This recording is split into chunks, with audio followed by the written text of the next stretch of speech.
Hi mga pamangkin, good morning again. This is Tito Darren from Mitsubishi Jose Abad Santos. Yun, i-check natin tong dalawang unit namin na display. Actually, minsan lang kami mag-display na itong Montero GLS at saka yung Designator GLX. So, yun ang di-discuss natin today para at least may idea kayo ng konting specs ng unit. Then, bigay ko na rin yung mga promo natin for July. Baka plano nyo kumuha at saka at least may idea kayo kung pasok sa budget nyo yung unit.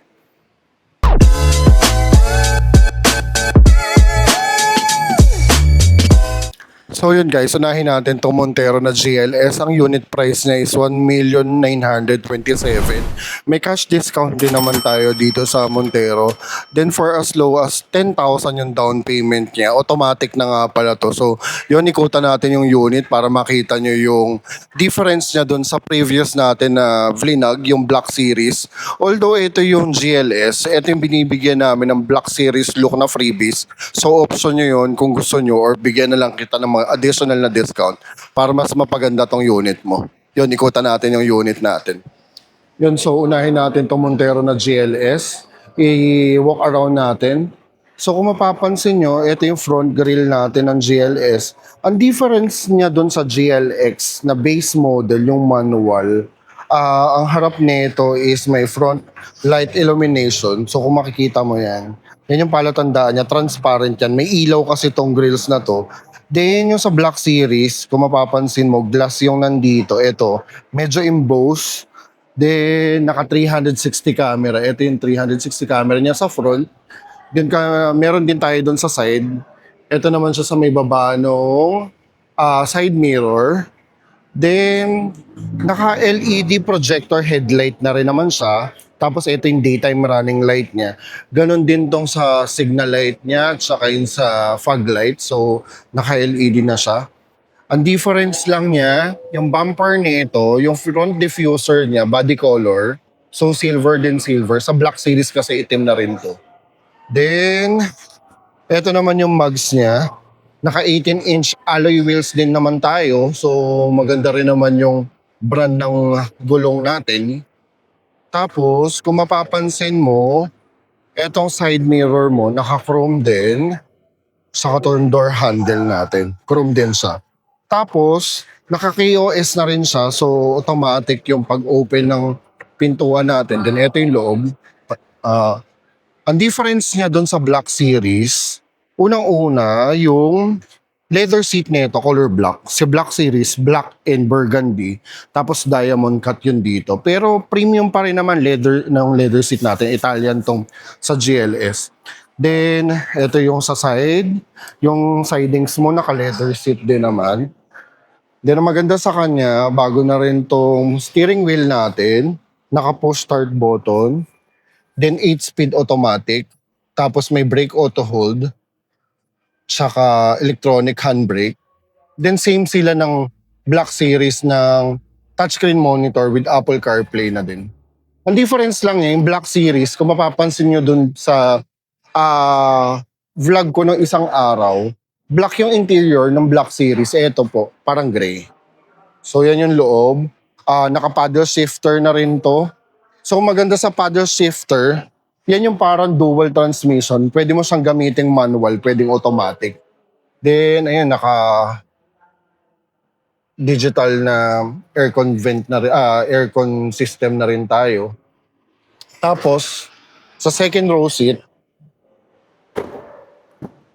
ito yung second row seat naman niya. Leather seat pa rin. Ito yung may cup holder tsaka armrest. Then may charger pa rin naman dun sa likod. Then ito yung mga vent ng aircon natin, bawat side.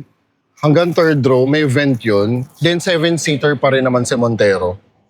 Kung mapapansin nyo po, ang wala lang talaga sa GLS, yung spoiler. Pero naka-fin type antenna na rin siya. Tapos ito mayroong frailing na rin, standard na rin po yan. Then sa side, may stepboard pa rin naman po nakasama. Tapos yung sa Black Series po, naka-automatic tailgate siya. So yun yung kahapon na diniscuss ko na pwede mo i-kick lang, aangat yung yung likod niya. Pero same din naman sila ng taillight. Then, Yan po yung mismong unit natin. Ang color po nito is cool silver. So madalang din naman mag-display ang Montero kasi fast moving talaga siya sa atin. So yun, b-roll na rin natin ng konti yung Montero natin para at least makita nyo yung exact tsura ng unit natin.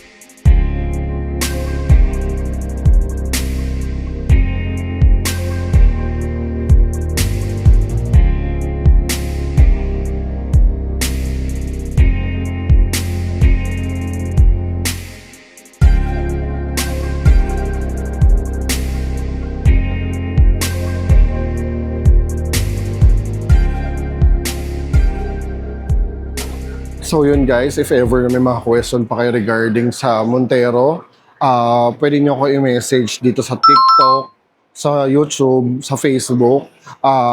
Search nyo lang po Darren Padua. May blue check tayo sa Facebook para mas mapabilis natin ang usapan. Then, if ever na may gusto mo makita yung difference na sa Black Series, meron tayong previous video nandun sa nauna parang 2 days ago. So yun, panoorin nyo na rin po sana. And please like and share na rin po tayo dito sa YouTube para na-update kayo dun sa mga bago natin promo every month. So ito naman yung Destinator natin na GLX. Ito yung base model na Destinator. So yan yung pinakamura. Ikutan din natin siya, then discuss natin briefly yung mga konting specs ng Destinator para at least may idea kayo kung anong difference ng dalawa. Yung Destinator GLX, ang presyo niya is 1,389,000 for as low as 49,000 pag na-approve ka ng BDO. So, maganda rin naman yung promo natin dito sa Destinator GLX. Ito yung base model. So, yun ikutan natin para may idea kayo at makita nyo yung exact unit ng specs at saka itsura ng GLX na base model na Destinator. Yun. So, guys, ikutan natin. So, ito yung harap ng Destinator na GLX. Kung mapapansin mo, ang difference na dun sa top of the line, unahin natin, etong fog lights. So, dito wala siyang fog lights. Pero naka-LED rin siya na T-shape na headlight. Saka, same pa rin naman siya ng dynamic shield concept natin na front grille.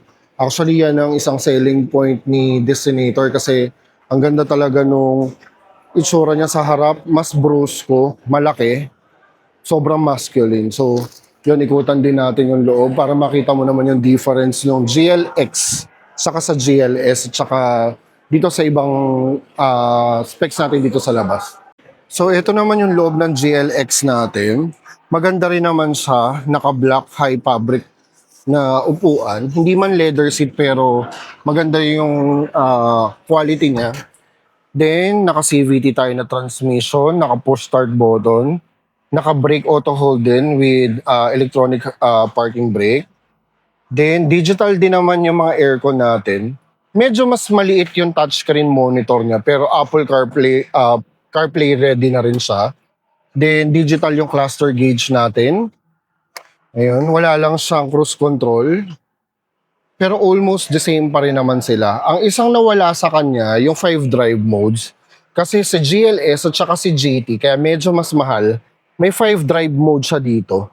So, yun yung may tarmac, mud, wet. So, may mga options siya na ganun. Pero, kung sa presyo rin naman, mas budgeted to. Tsaka same pa rin naman sila na 7-seater. So, yun, check mo yung sa second row seat niya. Ito yung second row seat niya. So, maganda sa kanya, may table din siya dito. So, pwede ka maglagay ng laptop habang on the way ka sa pupuntahan mo. Then, 7-seater. Tapos, ang difference din niya, ito yung mugs niya. So, naka-gunmetal siya kasi si GLS at saka si GT, naka two-tone alloy wheels. So, ito naka-gunmetal yung itsura niya. Then, sa likod, standard pa rin naman, may spoiler. Then yung destinator niya nandito sa side. Tapos matte black yung back diffuser niya. Pero meron din naman siya nung sa body cladding sa side. Saka maganda sa kanya, ang ganda nung height clearance niya. Kung mapapansin mo, ayun yung destinator, ayun yung Montero. So, halos magkasintangkad lang sila. Ayan. Diba ang ganda ng red? So yun, if ever na may mga question kayo regarding sa Destinator, pwede natin, hindi, mahanap pa kasi ako ng tempo na magkaroon tayo ng display sa taas na magkakatabi yung GLS, GLX at saka GT. Kasi medyo tumataas na rin yung demand ng unit na to. So if ever na may mga question ka regarding sa unit, yun, message mo lang si Tito Darren dito sa Facebook, sa TikTok, then sa YouTube. I-follow mo na rin ako para at least na-update ka dun sa mga bago natin promo. So, yun, b-roll ulit natin yung unit para may idea ka. At makita mo yung exact ng loob, ng labas. Para at least kung may gusto mo kumuha this month ng unit, pasok sa'yo to.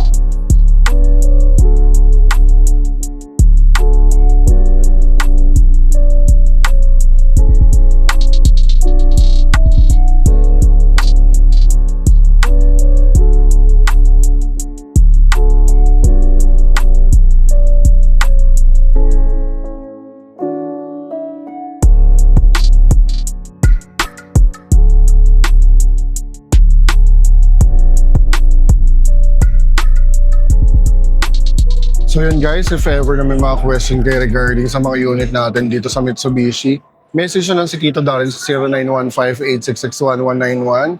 Then pwede nyo rin ako i-follow sa mga social media ko like Instagram, TikTok, YouTube, and everything. So message nyo lang si Tito Darren. So magandang araw, magandang buhay mga pamangkin. Bye-bye, have a great day. Nalaglag.